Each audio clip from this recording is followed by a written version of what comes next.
నమస్కారం, నేను మీ జీవిత. విద్యార్థులకు మానసిక వికాసంతో పాటు శారీరక వికాసం కూడా చాలా అవసరమని రంగారెడ్డి జిల్లా షేర్లింగంపల్లి కార్పొరేటర్ రాగం రాఘవేందర్ యాదవ్ అన్నారు. మండల ఎంఈఓ వెంకటయ్య అధ్యక్షతన జరిగిన సమావేశంలో జిల్లా పరిషత్ ఉన్నత పాఠశాలకు తన సొంత ఖర్చులతో ₹1,00,000 విలువ గల క్రీడా సామాగ్రిని విద్యార్థులకు పంపిణీ చేశారు. ఈ కార్యక్రమంలో MEO Venkataiah, incharge HM Balwant Reddy, Vishnuvardhan Reddy, Koyyada Laxman Yadav, Gopal Yadav, Venkatesh, ఉపాధ్యాయులు కేశవరెడ్డి, లక్ష్మి, ఉదయ్ కుమారి, దుర్గా భవాని, సూర్యప్రభ, వీరేశం, ధనలక్ష్మి, పద్మావతి, కరుణ, సిద్ధి, రామేశ్వర్, నర్సింహులు, పద్మజ, పద్మకుమార్, విజయ తదితరులు పాల్గొన్నారు. ఏపీ మాజీ ముఖ్యమంత్రి జగన్ బుల్లెట్ ప్రూఫ్ కారును గుంటూరు జిల్లా నల్లపాడు పోలీసులు సీజ్ చేశారు.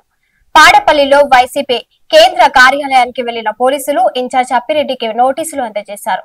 అనంతరం కారును సీజ్ చేసి తీసుకెళ్లారు. జగన్ రెంటెపాళ్ల పర్యటనలో సింగయ్య ఆ కారు కింద పడి చనిపోయినట్లు వీడియోలో ఉందని పోలీసులు వెల్లడించారు. గోదావరి బనకచెర్ల ప్రాజెక్టుకు తాము ప్రతిపాదన దశలో వ్యతిరేకించామని సీఎం రేవంత్ రెడ్డి స్పష్టం చేశారు. నేను చంద్రబాబుకు నీళ్లు ఇస్తున్నానని ప్రచారం చేస్తున్నారని, ఆయనతో ఉండాలి అనుకుంటే అక్కడే ఉండేవాడినని, కాంగ్రెస్ లోకి ఎందుకు వస్తానని ప్రశ్నించారు. చేసిన తప్పులకు ముఖం చెల్లక కేసీఆర్ ఫామ్ హౌస్ లో నుంచి బయటకు రావడం లేదని, గోదావరి సెంటిమెంట్ తో మళ్లీ పార్టీని బతికించుకోవాలని చూస్తున్నారని ఫైర్ అయ్యారు.